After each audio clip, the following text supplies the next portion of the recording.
20 years after its initial release, Fable is still a legendary game in the mind of many gamers. The reason for that is on the cover of the game, and it's something that every game could learn from. It's the philosophies behind the progression that makes it so special. And there are two lessons that pretty much any game can apply from Fable, but based on what I've seen, most developers took the wrong lesson. I've probably had about 10 complete playthroughs of this game, so I'm very familiar with how they build a hero. And you know, I'm somewhat of a hero myself, so I may be uniquely qualified to discuss this. Before we talk about the takeaways of the progression system in the game, we'll start by talking about all the ways you can progress throughout a playthrough. There are several sliders that change your character, and I'll go through the simplest ones quickly. If you eat too much, you gain weight. Certain hairstyles and tattoos and clothing choices make you either attractive or scary. You age as you upgrade. Every time you take damage, it has a chance of leaving a scar. And pretty much everything you do, whether that's completing a quest or killing an enemy, gives you renown, which makes you well known throughout the world. But now into the juicier portions of the progress in the game. With great power comes great responsibility. My uncle told me that on his deathbed. That applies to Fable too. Hero doesn't mean exactly the same thing in the Fable world as it means in our world. You can be a good hero or an evil hero. And you have an alignment stat ranging from pure evil to pure good, and everything affects the stat, not just decisions and quests. So shooting an innocent sparrow makes you a bit more evil, while taking out a giant deadly hornet makes you a bit more good. It's mostly intuitive.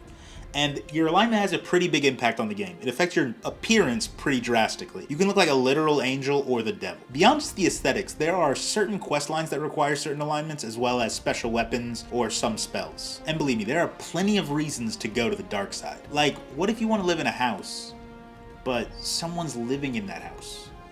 For me, that's plenty of reason to be evil. I dealt with some morally gray situations in my hero life as well. GG. GG? What part of that was a good game, bro? You're Garbaggio. Couch Colonel, is it? You should get your affairs in order. On to the more classic RPG progression system that we're all familiar with. In Fable, there are 3 ways you can improve your hero, all kind of aligning to a class. Strength, if you want to play like a warrior. Within strength, you can upgrade your physique, health, and toughness. Skill, if you want to play like a ranger. And within skill, you can upgrade your speed, accuracy, and guile. And finally, will, if you want to play like a wizard. Within will, there are 16 spells, and you can upgrade your mana pool. I chose lightning.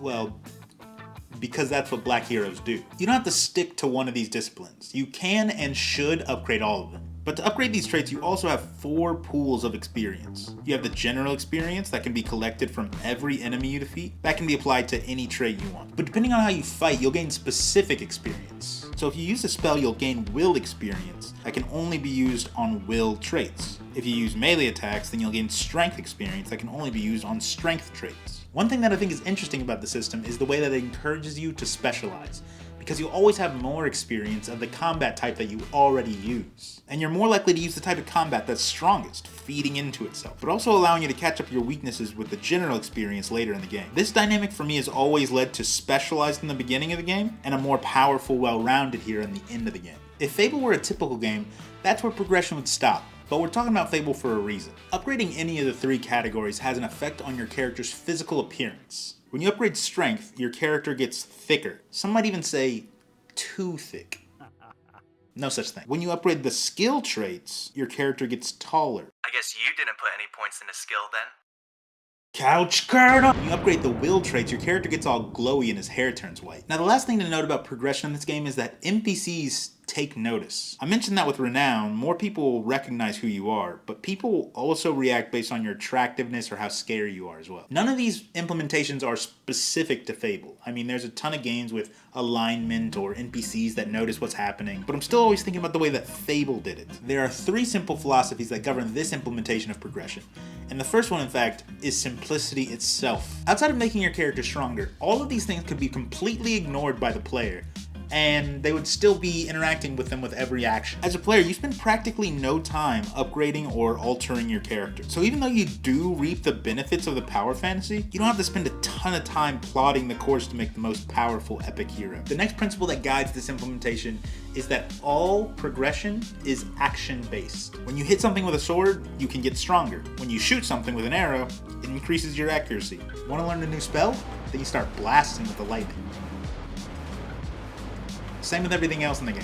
I could go on, but I don't think I need to. This leads to the third principle in the implementation: constant interaction with the system. Because all your actions progress the character in some way or another, you're always interacting with the progression of the hero. You're choosing specifically how you want to change your character when you're fighting or when you're completing missions. I know not every game is entirely based around progression like Fable is, but there are still some lessons that can be taken from the game and applied to pretty much any other game. Before we talk about that, I want to talk about something where it feels like the industry learned the wrong lesson from Fable. I'll admit I'm not super well researched on this, but I will tell you my experience. During the lead up to Fable's release, all of the buzz was around how your choices have consequences in the game, and everyone was super hype about it. And after the commercial success of the game, it felt like every roleplay game had a similar promise, mostly with inconsequential feeling decisions. It seemed like the lesson that was taken away was that choices in a game should have some effect on the narrative. But very importantly, that's not the case in Fable. The choices in Fable have very limited effect on the story. The choices in Fable impact your character, not the story. They impact the kind of hero you are, and they impact the story of your hero, but not the story of the game. So the original promise of choices having consequences is still true, just not the way people interpreted it. Just to be clear, I'm not hating on games with branching storylines. They can be done well. That's just not the lesson from Fable. The first lesson you could take away from Fable is that simple is better than complicated. And for some people, this might sound very obvious, but I'm sure there's other people right now writing in the comments a list of games that have complicated progression systems that are below. I could be wrong, but I don't think anyone likes a mechanic because it's complicated. They like it because of the strategy or the customization despite the complication. If you could simplify without losing those things, it would probably be better. Fable teaches you this lesson by adding a bunch of sliders that all have different effects, giving you plenty of ability to make your character feel unique, but you interact with all these systems in the simplest way possible. You just play, and the actions customize the character for you. For as many random stats as your hero has, interaction with all of the sliders is pretty intuitive and simple. I bet most mechanics start simple in theory, but it doesn't exactly do what the dev wanted it to, so they add on to it until it does accomplish the end goal, but it gets overcomplicated in the process, which is understandable. I feel like the final round of development for mechanics should be simplification. There's a Steve Jobs quote that drives this point home. Simple can be harder than complex. You have to work hard to get your thinking clean to make it simple. But it's worth it in the end, because once you get there, you can move mountains. Powerful stuff. So work to make things simple. Super simple. Like in this video. Terrible wink. I didn't even fully close.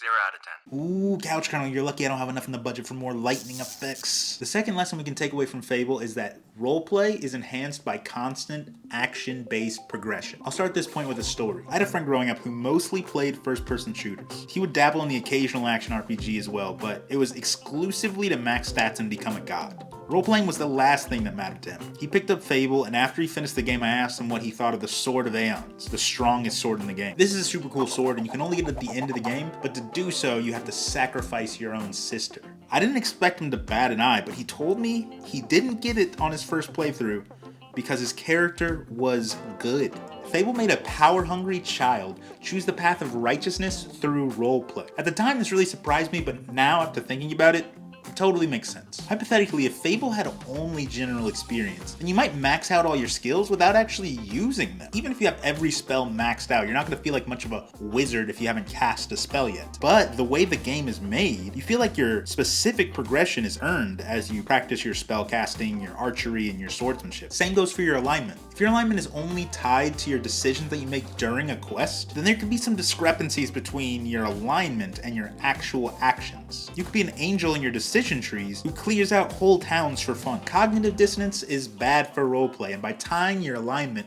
to your actions, you get rid of it. Fable accomplishes this by tying tons of binary sliders to tons of actions in the game, so pretty much everything you do has an effect on your character. But there are plenty of ways that this could be and has been applied to other games. Moral of the story? When it comes to roleplay, taking actions to build your character is always more effective than allocations to build your character. That doesn't mean that one is better than the other, but if you're going for immersive roleplay, consider how you can tie your actions to your character's progression as closely and consistently as possible. I'm really enjoying these mechanic breakdown videos, and I can't stress enough how appreciative I am of everyone for all the discussion in the comments in the past couple videos. Whether you agree with me or not, I can tell everyone's here for the love of gaming. So in addition to any opinions on the Fable progression system, please let me know if there's any interesting games or specific game mechanics that you want to discuss next. If you enjoy these mechanic breakdowns, you can get more by subscribing to the channel. My name is Terrence. I'll keep playing games until I find the perfect one.